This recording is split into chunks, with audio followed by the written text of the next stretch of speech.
আজ আমরা ভারতের প্রসিদ্ধ কথাবাচক ইন্দ্রজি মহারাজের জীবন পরিচয় অবলোকন করব। ইন্দ্রজি মহারাজ ভারতের প্রসিদ্ধ তরুণ কথাবাচকদের মধ্যে এক অন্যতম নাম। এনার পুরো নামটি হচ্ছে ইন্দ্রেশ উপাধ্যায়জি মহারাজ। ইন্দ্রেশজির পিতা হলেন প্রসিদ্ধ কথাবাচক তথা ভাগবত ভাস্কর শ্রীকৃষ্ণচন্দ্র ঠাকুরজি মহারাজ। ইনি ঠাকুরজি মহারাজ নামেও পরিচিত। তার 4টি সন্তানের মধ্যে সর্বকনিষ্ঠতম সন্তান হলেন ইন্দ্রজি মহারাজ। ইন্দ্রজি ছোট থেকেই শ্রীমদ্ ভাগবত অধ্যয়ন করেছিলেন এবং এখন তিনি এতৎ গ্রন্থ বিষয়ক একজন বিশিষ্ট প্রবক্তা। বর্তমানে 2025 সালে ইন্দ্রজির বয়স 28 বছর। পূজ্য শ্রী ইন্দ্রজি মহারাজ মহান আধ্যাত্ম তথা বৈদিক জ্ঞানে জ্ঞানান্বিত। ইনি এক প্রসিদ্ধ কথাবাচক তথা বর্তমান পঠনের জগতে এনার নাম উজ্জ্বল করছে।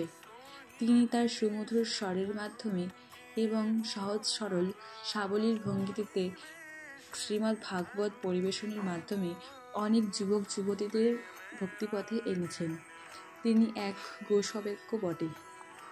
ইনি অনেক ভজনও গেয়েছেন যা বর্তমানে খুব জনপ্রিয়। 7 আগস্ট 1997 সালে শ্রীধাম বৃন্দাবনে এনার জন্ম হয়েছে। তিনি তার পড়াশোনা শুরু করেছিলেন বৃন্দাবনের কানহা মাখন পাবলিক স্কুল থেকে। এর সাথে সাথেই তিনি শ্রীমদ্ ভাগবত মহাপুরাণের অধ্যয়নও শুরু করেছিলেন। তিনি তার পিতার সহযোগিতায় মাত্র 13 বছর বয়সেই শ্রীমদ্ ভাগবত পুরাণটি রপ্ত করে নিয়েছিলেন। এবার আমরা তার জীবনের একটি গুরুত্বপূর্ণ ঘটনার কথা জানব।